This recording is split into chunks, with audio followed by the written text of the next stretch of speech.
Good afternoon, everyone. I'm Luke Tanen, President and CEO of Chicago Innovation, and I want to welcome all of you here today to the Employee of the Future, hosted by Chicago Innovation and presented today by our Diamond sponsors, Dell and Intel.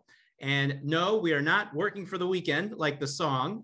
We work because we're passionate about innovation and solving problems and making an impact. And 21 years ago, someone decided that those kinds of people, innovators, ought to be celebrated. And joining me to kick things off is that person, the co-founder of Chicago Innovation and the president of innovation consulting firm Kuczmarski Innovation, Tom Kuczmarski. Thanks, Luke. Hey, it's so wonderful to have everybody here today. This topic is so timely and so relevant to really what's on all of our minds, which is we've heard terms, the future of work and the hybrid workforce and working remotely from home and all of this.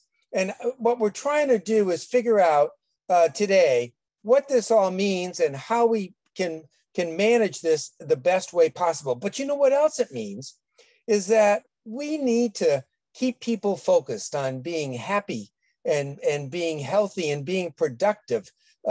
And doing it in a way that enables them to feel valued and empowered. Is that possible, Luke? You know what? Thanks to great innovators and great leaders, it is, Tom. And speaking of leaders, the employee of the future really starts with the topic of the leader of the future. And as leaders, there's a lot that we can all do. I know many of you have leadership roles in your organizations listening in. There's a lot we can do to make sure that the employee of the future is, as Tom said, a happy, a healthy, and an empowered one. Well, and Luke, today we have a great group of very insightful, passionate, and empathetic leaders who really have a handle on some of the best ways to really build a culture, to build the people within the culture, and then ultimately grow their businesses. So I'm excited to have them with us today to be able to share their thoughts. Just before we get started, though, I just want to let everybody know that Chicago Innovation is continuing to grow and try as hard as we always can to fulfill our vision, which is innovation is for everyone. And we do that by trying to help women in the Women's Mentoring Co-op, have kids learn how to innovate in the Chicago Student Invention Convention, help bridge the gap between older and younger adults with ageless innovators, and our most recent program, The Ladder, which is aimed at mentoring and really bringing together and enabling connections to be made with Black and Latino professionals. So we're excited about all these programs, and we've just started. We're going to kick off two other new ones too that I'm very excited about. One is aimed at trying to combat climate change, and it's called the Climate Change Initiative, with its own climate change award that you'll be hearing about in just a couple of weeks, along with events throughout the year. And the second, in concert with the Village Chicago, is called Turn the Page on Age, which is its purpose is really to combat ageism in the workplace and to really help shift the connection between older and younger adults. So it's exciting about all the programs and events that are going on.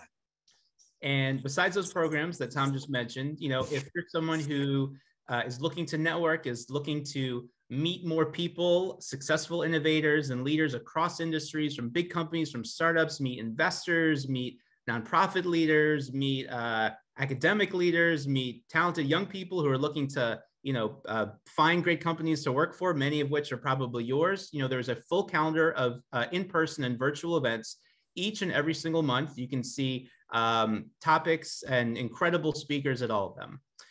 Now, before we introduce today's speakers, I want to recognize our year-round sponsors. These are companies that many of whom have been with us for over a decade. Some have also just joined this year. We're always growing this group of sponsors. We're very grateful for all of them, starting with our Diamond sponsors, which include SMS Assist. And by the way, Mark Schiffman, the CEO, is one of the speakers today. Wintrust, Walgreens, Dell and Intel, where we have speakers from both of those companies, Molex and Accenture, and Shivani Vora from Accenture is today's moderator. Also, our gold sponsors, Comcast Business, silver sponsor, Vetter Price, bronze sponsors, Crown Castle, Thompson Coburn, Energy BBDO, and Terra and Forcheck, and our media partners, Intersection, Clear Channel Outdoor, WBBM News Radio, and NBC Chicago. Thank you to all of you. And now it's my pleasure to introduce the leader of today's discussion, Shivani Vora. Shivani is the Chief Innovation Officer for Accenture North America. She is tasked with leading Accenture's transformative innovation hubs. She's had over 20 years of experience in growth strategy, digital transformation, and hiring and leading high-performance work teams, and is a frequent speaker and writer and thought leader on innovation and the future of work.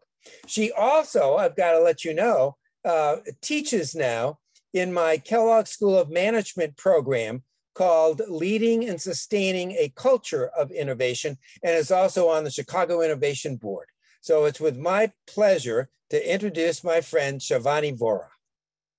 Thank you so much, Tom, and thank you, Luke, and a good afternoon to everyone. Before we get started, I just wanted to share a interesting anecdote. Last week, I asked a friend, so have you started, returning to office for work? And his response was, I don't mind going to the office. It's the 8-hour wait to go back home that I cannot stand. So it's only befitting that I get to host today a very important discussion of the employee of the future. Now, this afternoon, I cannot improve our Chicago weather, but I can promise a very engaging discussion for the next 45 minutes or an hour on the topic of employee of the future. Joining us for this panel discussion today are LaToya Collins-Jones, Karen Cavanaugh, Mark Schiffman, Rocky McGregor, and Stephen Dara. So before we get into the panel discussion, I want to just spend a minute on each of our panelists and just introduce them. LaToya Collins-Jones is VP of Culture, Diversity, and Inclusion at Dell Technologies. At this $100 million company, LaToya empowers employees to build their digital future and transform how they work, live, and play. Karen Cavanaugh is a senior HR specialist at Insperity. She's an expert in leadership, performance management, and employee relations for this $4 billion HR solutions company. Mark Schiffman is the president and CEO of SMS Assist. Mark oversees the rapid growth of this Chicago unicorn company for the past 12 years, including scaling to over 1,000 employees. Rocky McGregor is a senior VP of new business growth and transformation at Novant Health. He's an inclusion-focused leader at this healthcare company that has 35,000 employees, supporting a network that serves 6 million patients annually. And last but not the least, we have Stephen Dara. He's the director of channel and solution providers at Intel. He has over 25 years of sales, marketing, and consulting experience across the software, services, and hardware industries. So, all right, welcome panelists. Great to have everybody joining us this afternoon. Maybe I'll start off with a quick starter question for our panelists. In no more than 3 words, how would you describe your mindset in 2022? And maybe LaToya, I'll pass it over to you first, and then you can throw the popcorn to one of the other panelists. Sure. If I had to say no more than 3 words, my mindset for 2022 is be unapologetically dope. That's it. All right, I'll toss it to Karen. Oh, all right. I would say my mindset for 2022, from a professional standpoint, prioritize the employee experience. And personally, I know I'm going more than 3 words, but balance and growth mindset. Oh, sorry, pass it over to Mark. Thanks. You know, when I think about the state of affairs of the world today, I'd say we're dismayed and disappointed. But when I think about SMS Assist, I'm optimistic and energized. And with that, let me kick it over to Rocky. Good afternoon, and thank you for this opportunity. 3 words that I think about, I would say community, I would say healing, and I would say tequity. All right, and I'm going to pass it off to Stephen. All right. Hey, thanks again for having me today. Really excited about the conversation, but I'm going to have to take a couple of the words that some of the other folks used. I'd say first, culture, productivity, and balance. And I'll certainly hit on some of those things today when we talk, but that's where my mindset is today in 2022. Fantastic, folks. So I heard balance, growth mindset, community, healing, optimism, being energized, focus on employee experience, productivity. Really looking forward to this conversation. Love the responses, especially since we have a great mix on our panel today, from startups and unicorns to large enterprise companies.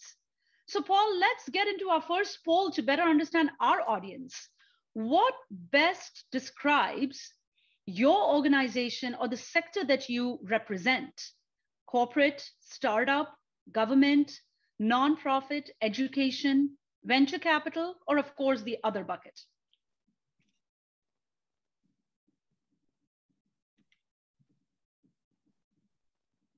All right, Shivani, we've got answers coming in. We're going to give this just another few seconds and then I'll close it out.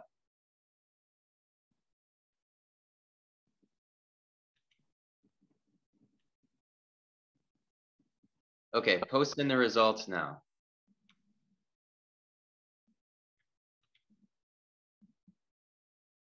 Oh, wow, this is fantastic. I mean, we've got a good mix with the largest being corporate and other. I wonder what the other is. But I mean, if you look at percentages, it's different. But if you look at sheer number, it is a good mix across. So again, I think this will be a really good discussion because we are going to be touching all aspects, not just one particular segment. Latoya, maybe we start with you, right? There's no doubt that the changes of the past couple of years have impacted culture, but has it also changed the type of cultures that leaders aspire to build for their organization? Should leaders be thinking about it differently than, say, they had started 10 years ago? Yeah, it's actually a great question. Culture is one of my favorite topics to talk about. One of my favorite, I have a few sayings that I say a lot when I'm talking to leaders. One is, you can't have a conversation about diversity, equity, and inclusion without having a conversation about culture. They are literally first cousins. In a perfect world, they're twins, right? They are right next to each other. The other saying that I like to say is, when it comes to culture, rent is due every day. Okay, every single day rent is due. And what I mean by that is all leaders impact culture, right? And so when we think about what makes up culture, it is these micro transactions that are happening amongst every single one every day. And I think oftentimes, even over these last few years, we do these grandiose commitments, grandiose conversations, but we never pick it up and understand what it means to what it looks like every single day, right? And so as we're going through and building out, okay, hey, where are you going with your profits? Where are you going with your products? How are you building and growing? All of that matters every single step of the way. So if you think about, what are the rules? Are they always changing with your culture? Are they communicated? Are there unspokens that other people don't know about? I love to use the example of like wardrobe. I live in Austin.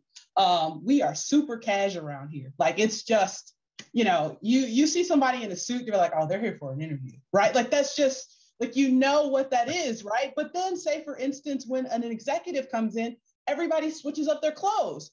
And so that's an unspoken culture thing. Like, for me, I'm like, if I have to wear a dress, we're going to have a whole lot of problems. And I don't even own businesses. It's 500 degrees in Austin, right? So you have to know what your culture is, and you have to be intentional in how you build your culture. If not, it will build itself. So culture's happening with your permission or without. If you had to think about what it was 10 years ago, I think about, especially I think in the tech industry, we're making efforts to be more diverse, but culture is also often predicated on majority culture in your organization. So when you say that somebody maybe says, hey, this person is a good culture fit, if your organization is a majority type of culture, you're right. I may not be a culture fit, right? So for me, like I say, unapologetically dope. You might hear me say that's dope in a meeting. Doesn't mean that I'm less professional. It just means I have a different nomenclature and how I like to articulate my ideas, but I have an expansive vocabulary. But the goal is that in order to really reach, we talk about authentic self and you talk about, Shivani, innovation. If I'm having to mute myself, what parts of my genius am I muting if I have a culture that requires me to code switch all the time? Because I may be muting things in my excitement. I just may have some colloquialisms that just roll right on out, right? Like it's just how I'm thinking or talking in excitement. And so when people mute themselves and you have a culture where people are having to change to fit in, I think we may be missing out on what makes them who they are and what actually drives innovation. So listen often, get feedback, but understand culture is every day. Rent is due every day with culture. That's how you build it. Yeah. I love that. I love that comment or that quote, rent is due every day with culture. So yeah, and I got to say, the other thing about culture too is I think companies need to really pivot and take a people first mentality now, more so than ever. And I think, we always talk about diversity of thought and diversity of just, the employees that you have. And I think that is so important when you take that people first approach. And I think that's really, especially in today, you've got to innovate or die as a company. And I think it requires that diversity and that employee, kind of first focus to really be successful. So I love what you said there, Latoya. And Stephen, I think actually something that you said, I actually talk a lot about with our leaders, which is if you focus on the people, the profit will follow. You just you just have to trust it, right? Like, and if you're cash rich, what's the point of being cash rich and culture poor? Eventually it's gonna catch up, right? And so you see it for any fans of series, the last series on Uber was pretty interesting, right? Like where you kind of watch the unfolding of like how culture started to really impact the organization. And I think it's a good telltale sign of just how important culture will be, especially as we're bringing in this next generation of team members and workers as well. I love all the little catchphrases you have.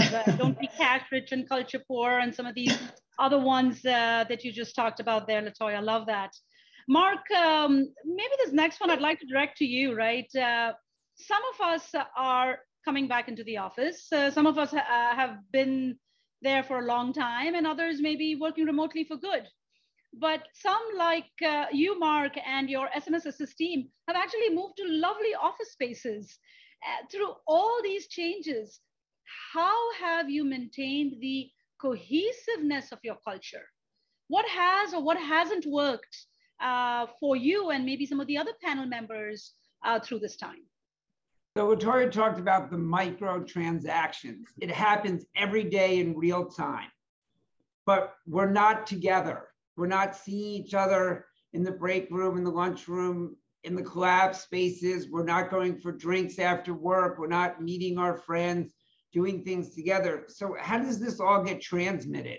We used to call it communication. And to your prior question, what did you do 10 years ago versus today? How would you do it?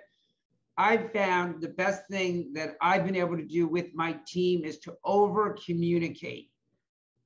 How did we do it? We've been facing this now for 2 years. For the first 6 months, I sent them an email, my personal email, every single day, talking about my own struggle. Not only what was going on at work with our customers, with our affiliates, but my own family, humanizing it, talking about my children, my wife, what was going on in their world, what were our challenges, and then what were the things that actually made us happy? What was the silver lining at that point in time? Since that period of time, I've been communicating weekly. I make sure to send everyone, whether they're getting promoted or a happy anniversary, or even if someone reminds me it's someone's birthday.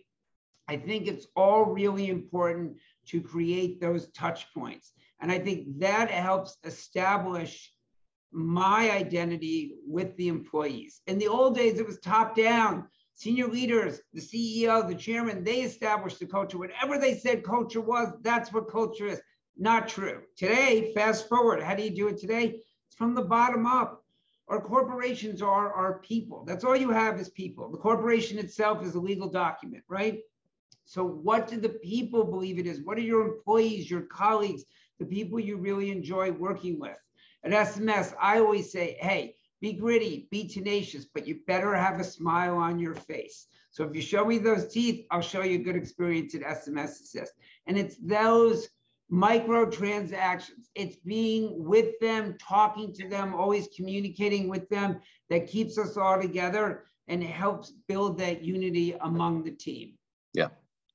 Hey, Mark, and if I can pivot real quick, something you said I really like, the micro moments. I think that's something that has worked. I think the one thing for me that hasn't worked, the constant flow of people bombarding your calendar with one-on-ones and, you know, touch bases. I think that is the problem with the virtual environment. We feel like we need this structured environment when we have a discussion. I don't need to have every discussion in 30-minute increments. I like them in 5-minute increments or maybe even less. And I think culturally, we all need to figure out how do we adapt in this virtual world and not be so set on those types of 30-minute structures for our conversation. So I like that comment, micro moments. How do we really drive those? And then I'll throw this one other one. I'm curious to hear the rest of the panel, but the virtual happy hours, so out. I'm done with those. Don't send me another one of those. But those would be two things that we definitely need to shift away from. I'd love to add, I think one of the things that I found really successful is time blocking. And so I usually have a couple of rules and I help my team. I really encourage them to have no meetings on Fridays at all, if they can, if at all possible, unless it is like mission critical, no meetings on Fridays. I personally do not like Monday morning meetings. So the only meetings I have, Monday mornings are syncs with like my admin and my leader. And so I keep Mondays kind of flowing, but time blocking. So usually from like 3 to 5, if at all possible, I use that time to catch up and check in with my team. And then for those who I have overseas, I use those early mornings to also check in with them consistently. And so it allows for, as Steve, you were saying, those 5-minute conversations. Yeah. Of like, I don't need a meeting about a meeting. I just need to check in. Right. And so I can run down a list and probably in that 2 hours cover, at least 10 emails that I don't have to touch again. Because I read the emails. I just don't want to sit and write them. Right. So I can say, hey, read your email, boom, blah, blah, boom, boom, boom, boom, boom. And I think that's like helped a lot just from, sitting in meetings all day. So time blocking has helped me a lot. Not quite there yet, Steve, because I know we're both in very large organizations. So you can't completely get rid of it, but yeah, absolutely. Success. Yeah. Awesome. Now, just shifting gears to the whole, we talk about meeting times and culture, but there's also the concept of workspace. And when we use the word workspace, of course, it lends itself to so many possible meanings. Karen, what does the workspace of 2030 or even 2025 look like for you? Well, I think what's important to keep in mind, and we've heard some of these terms today, is as employers are planning for the workspace of even 2022 in the future, it's flexibility and intention, right? So it's really looking at it, the one size fits all approach we've discovered isn't going to work anymore, right? So it's really looking at our employees and kind of determining, we know that more people are working remote, are working hybrid now more than ever, and we're looking at technology tools to help enhance that communication. But the other component is looking at, and I think it was Steve that mentioned the bottom-up approach, right, for culture and how culture is designed. And that's actually informing really how people are returning to work now and how people will be working in the future. So when we're looking at the space, it's making sure that there's intention with, as we're bringing people into the office, creating collaborative spaces, right? Not having everybody's back in the office, we're all in cubicles, but we're all calling each other on Zoom calls or conferences. More employees are questioning that. So in 2030 even, or 2025, that's going to be something to keep in mind as you're planning for the future. The other component, though, I think that's important to keep in mind, which we saw in the past 2 years, is also equity for all employees. We have employees that aren't able to do their work from their house or from a remote space or a hybrid space. So how can you as an organization, or how can companies create equity? So it's looking at, is there flexibility for those employees? We know flexibility, we know autonomy creates higher levels of employee engagement. The higher level of employee engagement, the more productivity, the higher retention, right? So those are, and that turns into dollars and cents for organizations. Not only that, but it ultimately is the right thing to do for people. So when you have employees that have to come into work, it's looking at creating safety for them, whether that be infectious disease, but also, you know, physical safety for people. Like, are they dealing with the public? Do they have the resources that they need? Also looking at, as I mentioned, flexibility. Can employees make a determination of their schedule?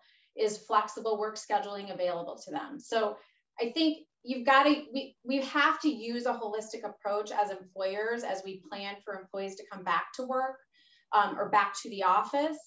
And then our employees that have always been at the office, it's looking at what can we do for them to make sure that they understand that they have an equal part and an equal importance in the workplace, because there's so much focus on hybrid and remote. And that is going to have even more of a space, I think, as we move into 2030. But in the office, face-to-face is never going to fully go away. And there are employees today that are saying, I don't want to come back to the office. Don't ever bring me back. Well, in 5 years, that we know that can shift.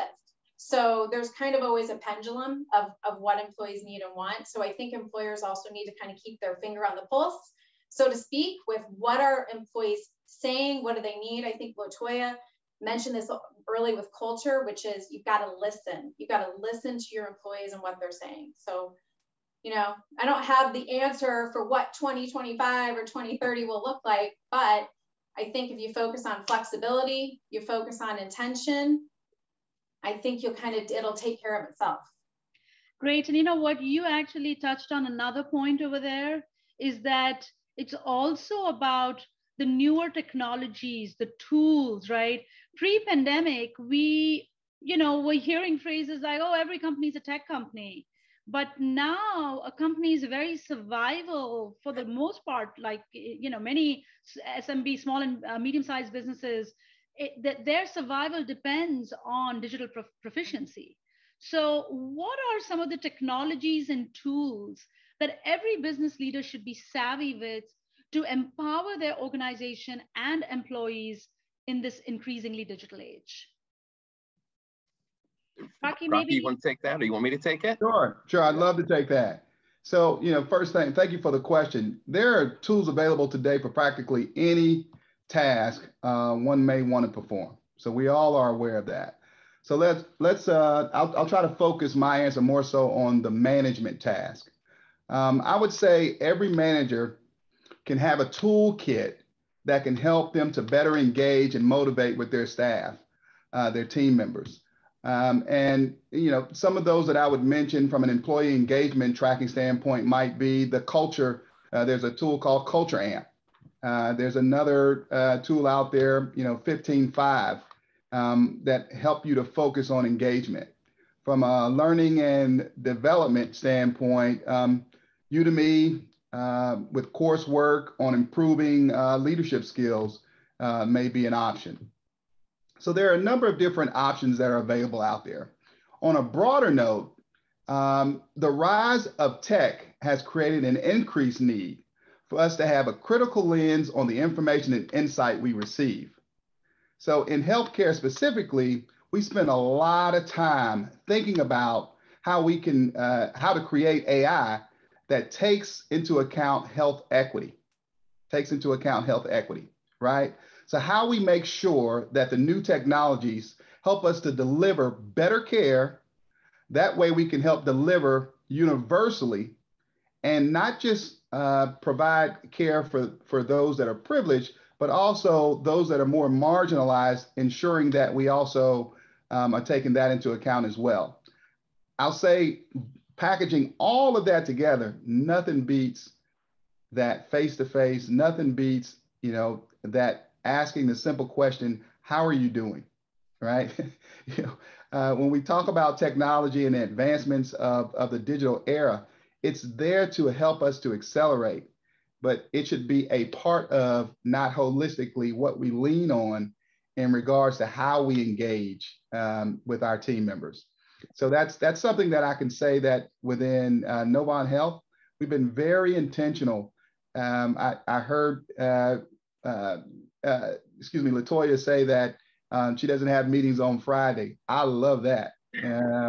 We have no meeting Wednesdays. Our chief people officer, Carmen, she has coffee with Carmen, right? And these are things that have been, challenging from a in-person standpoint because of the pandemic, but we found ways to certainly leverage the digital aspects and the AI, but then just have a casual conversation.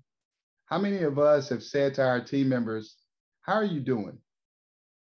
Are you okay? I will tell you that the investment, the authentic investment in just asking those simple questions are the greatest engagement tool that we probably have in all our industries. Yeah, great points, great points. So I'll go back to the question. I love the approach from a management standpoint that you took there, Rocky. So from a technology standpoint, being with Intel, I would be remiss in saying the best collaboration tool, and I have to laugh at this because I, in 2010, saw the articles how the PC was dead, but I got to say, to me, it's making sure you've got, the devices, the tools there in the user's hands so they can have a secure, managed, and productive environment. So, I think everybody agrees that, that's kind of the blocking and tackling. But I kind of think that from a technology standpoint, where we need to go, and this is where I think a lot of us are struggling today, though, is we really need to take some of those mundane tasks and really use AI. And Rocky hit on this a little bit. We really need to take those things that are kind of day-to-day tasks and start moving those over and using AI. So that concept of a digital assistant, I think, is something that is critical for all of our organizations to really embrace. What does that mean?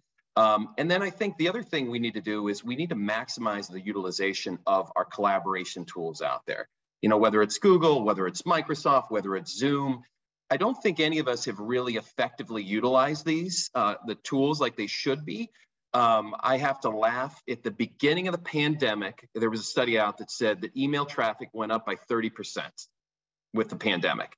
And I was immediately like, oh my gosh, that's awful. Well, it has gone up precipitously since then, and we couldn't manage it then.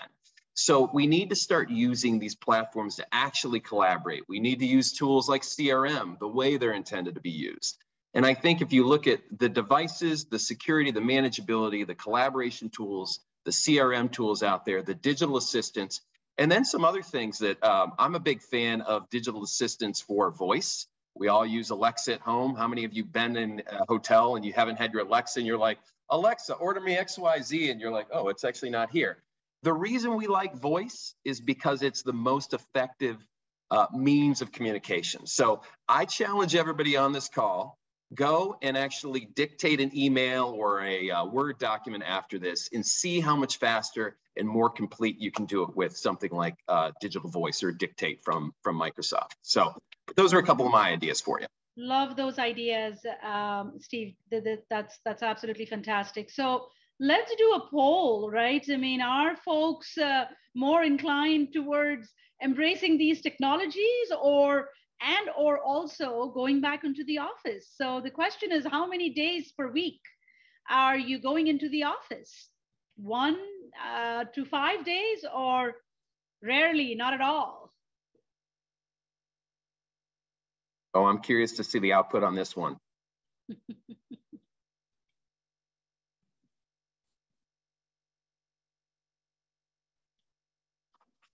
Yeah, I think I would have loved to do 2 poll questions. One is, how many days are you going, and how many would you like to go? Maybe exactly. those answers may not match. Actually, yeah, I'd be curious across the panel on that one, because I have my view on that one. I can answer that one if you want, Steve. I think so. I have a mini coworker who's 18 months, and so he's in school 2 days a week, and so It was awesome when he was at home, but now he knows how to knock and yell and other things. And so I probably will start to push slightly more, at least for me, 2 to 3 days when he's when he's home, just because like for me, I can, that it's those interruptions, you're like, oh man, like, you hear it, you can't turn it off. Like I can't turn off the mommy brain when I'm working. So, even though my husband's there and like, I know he's fine, it's very hard to kind of switch it off. So for me, probably those 2 to 3 days, I don't mind going into the office, and I love having the giant whiteboards. And because I was pregnant during COVID, I literally spent the first 1.5 years in my 4 walls, and I am about sick of them. So that's just because I didn't go out as much as probably some people did. So that would be my answer, Steve. I love it. I think the 2 to 3 is probably 2 is the right amount for me. So. Well, yeah, but apparently it's interesting to see the poll results. Close to 50% of our folks attending the panel discussion today basically are saying, hey, I would prefer rarely or not at all. I am monitoring some of the chat sessions where folks are writing that, hey, I've closed down my office. I'm not going back anymore. So yeah, the 2 to 3 comes up to about 29%, whereas the rarely not at all comes up to about 47% of our pollers out here. So this is interesting. Very. Yeah. Karen, maybe next question I'll direct towards you, right, is around employee benefits. Have you seen a shift in what employees value and a shift in what you offer to attract and retain talent at your organization? What does it take to build and keep a team of talented employees of the future? Yeah, so definitely have seen a shift. And part of that is, whether it's the great reshuffle, the great resignation, right? We're trying to get away from that term, right? Somebody had coined the term like the great upskilling, right? So I think that's kind of a more positive spin on that. But employees today are definitely demanding, and I look at it as they're really demanding, and I think it's good for all of us, right? A more holistic look at employees. I used to say work-life balance, and I heard someone, I was at a webinar, and they said, work is part of life. How do you have work balance and life balance separately, which I agree with. It's really just life balance. So, it kind of starts with very critical, especially within, the United States, having a comprehensive medical plan and also having disability protection. Having income protection for employees is becoming more and more important. People really discovered that over the past couple of years.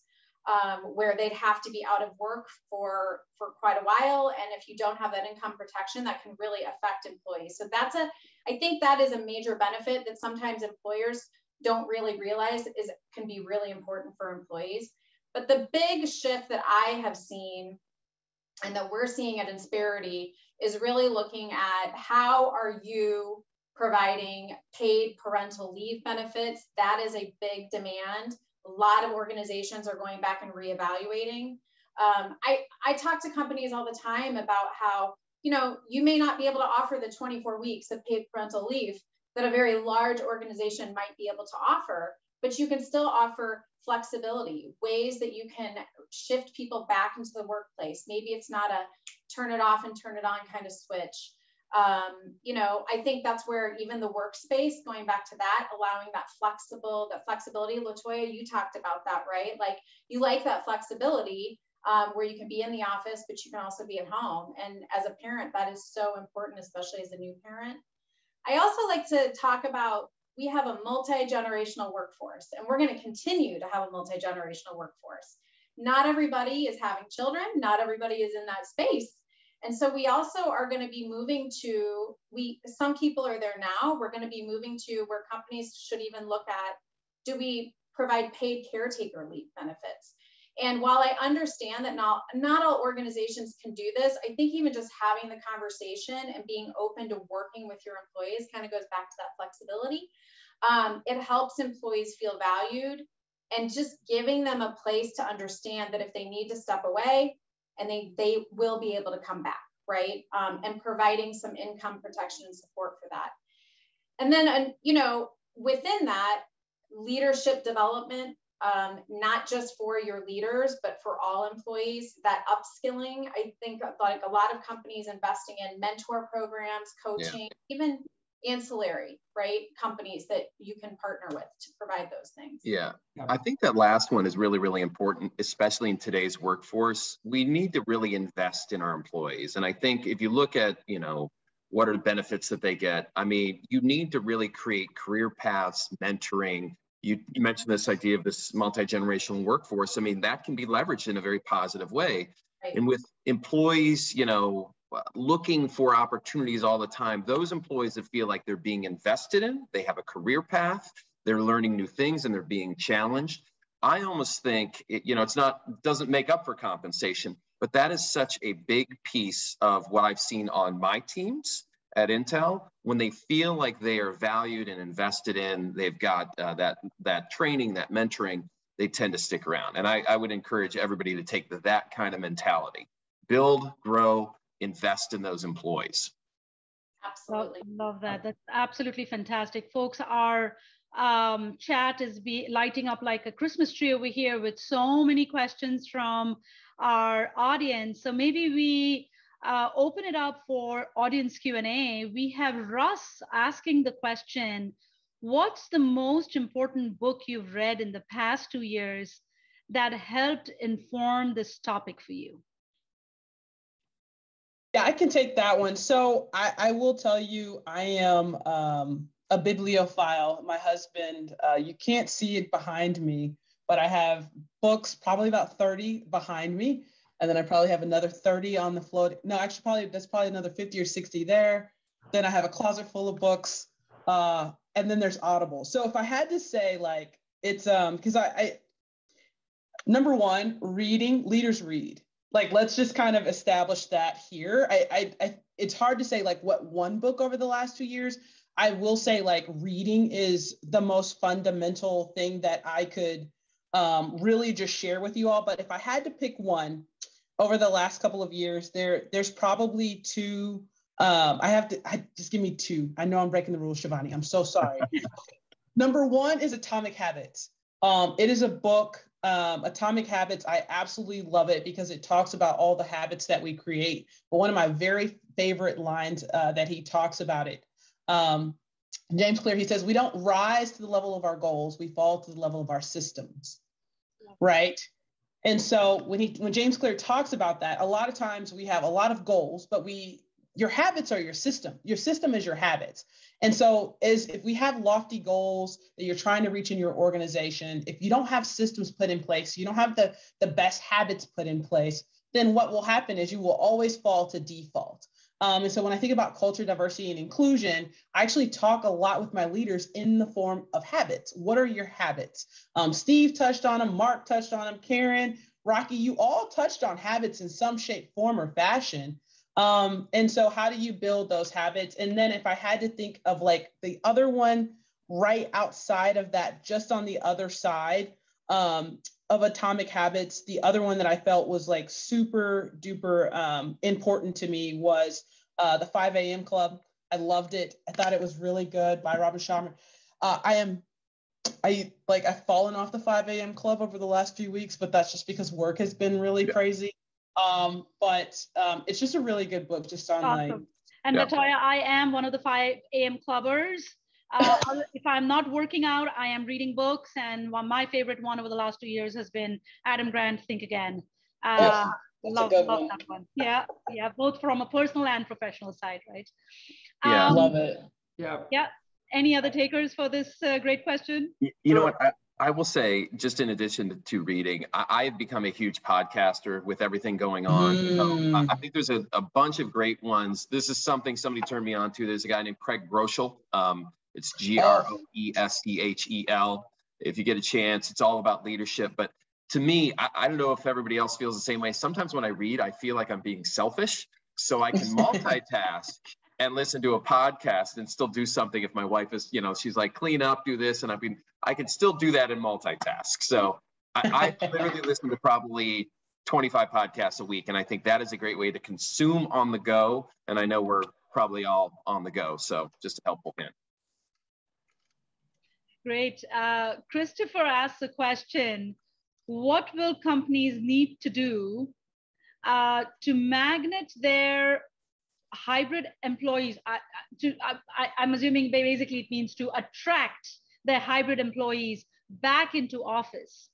How big of a role will sexy amenities and perks play, like free food, video games, etc.?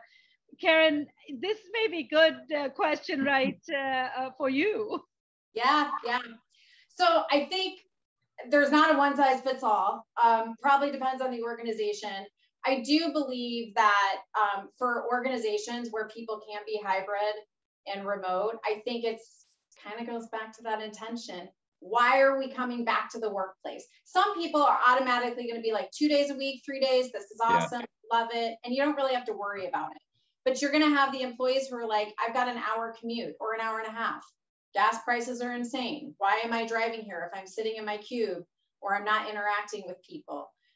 Or some people right now still don't feel safe interacting with people. So I think it should go beyond the sexy amenities. I think it needs to come down to an intentional reason we're bringing people together, and that could even get into the space of, which I didn't talk about with benefits, which is employee health and wellness, or even financial health. Those are also two critical benefits to be looking at. And that can be provided in ways of having speakers come in, or providing, seminars for people to attend, certainly celebrations and collaborative spaces. And I think that those are things to look at. Free lunch is awesome, but I don't know that employees are going to want to come to work just for free lunch. I agree. We moved our offices. So we shut down as we were coming, through the second wave of the pandemic. Our lease ran out. We actually moved to a bigger space, and enables us to have tons of open collaborative areas on a central floor throughout the different floors. It has stadium seating 4 stories high to have big town hall meetings. And I think that has been super helpful in terms of enticing people. They're curious. It's a beautiful office. It's filled with light. You can, even though it's in an office tower, you can walk in through a side door directly into it. You don't have to worry about going into an elevator. It's walking distance to the train station.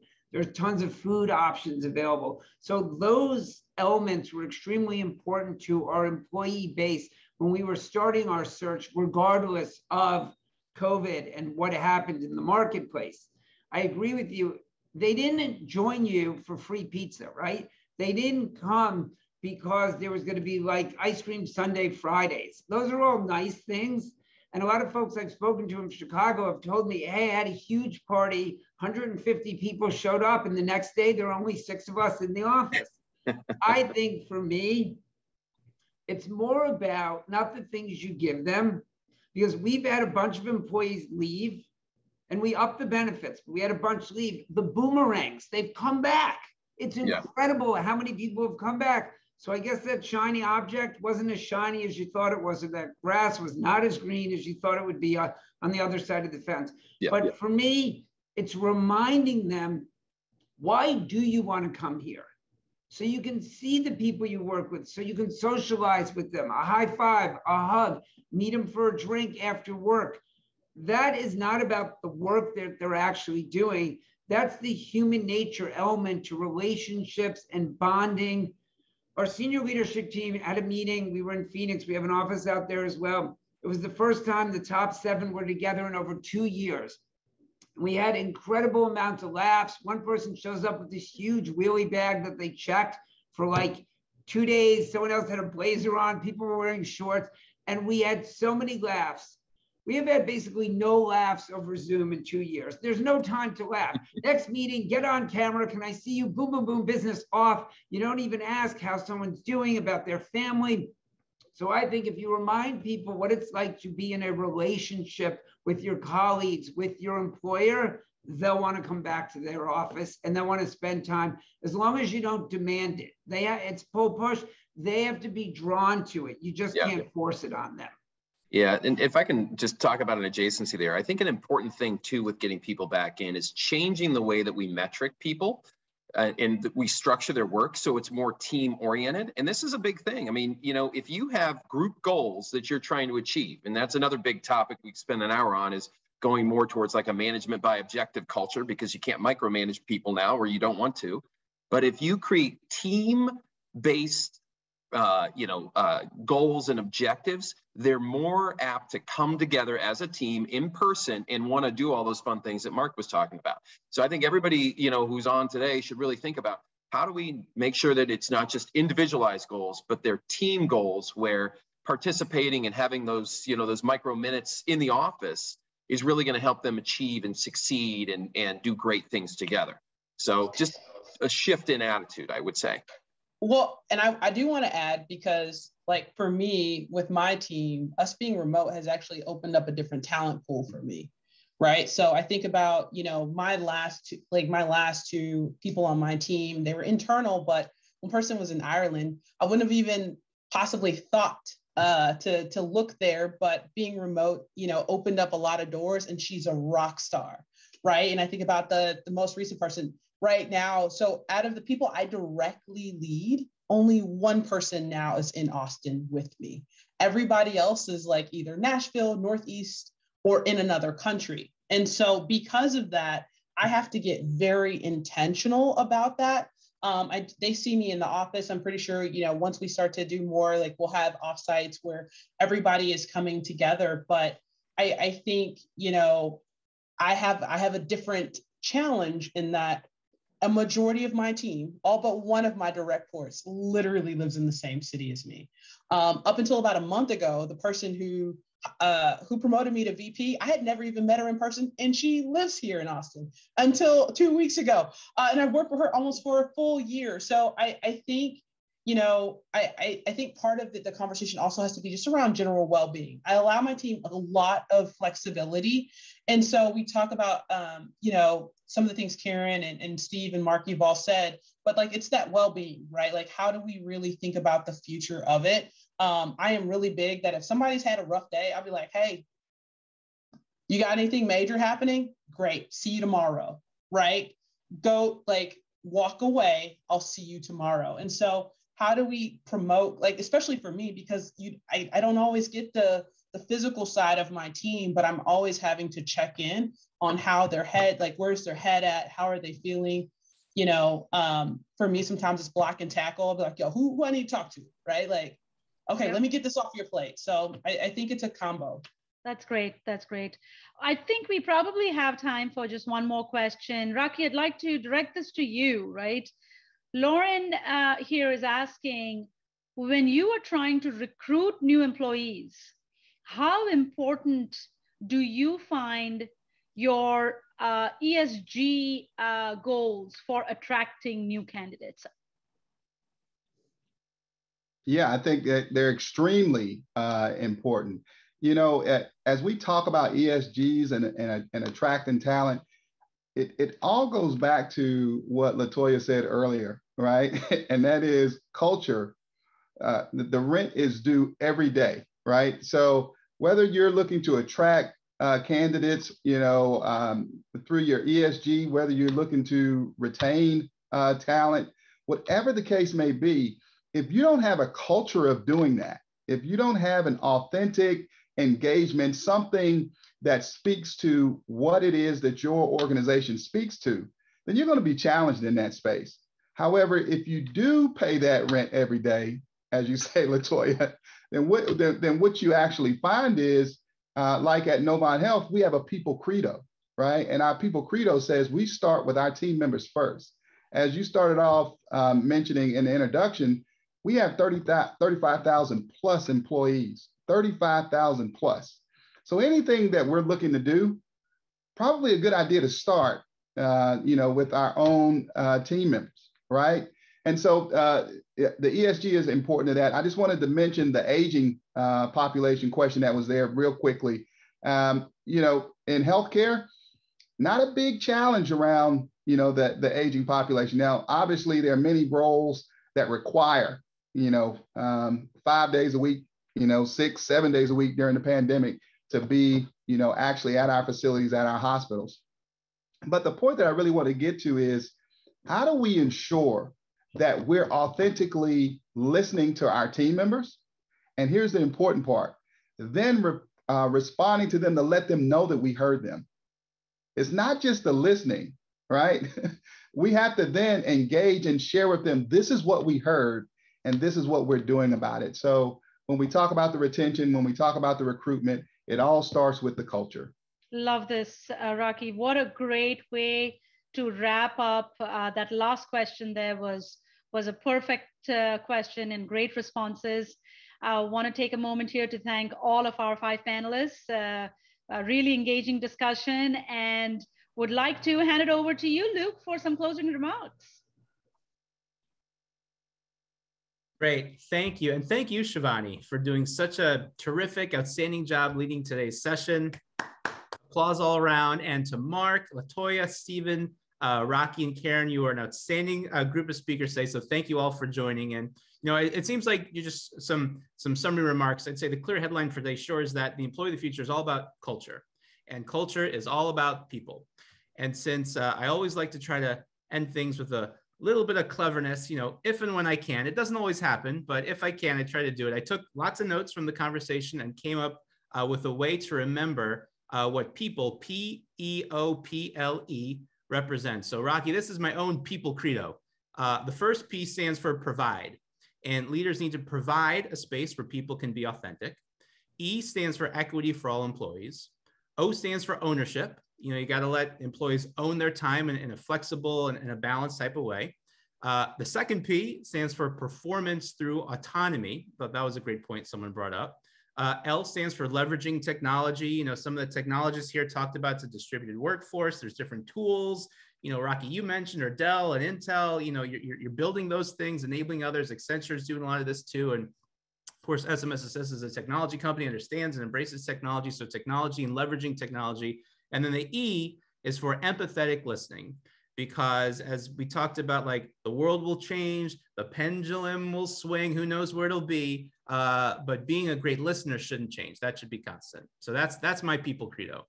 And I also want to thank our audience here today for tuning in, helping us make this a great community of people who are the best innovators and pivoters on the planet, no matter how we all work.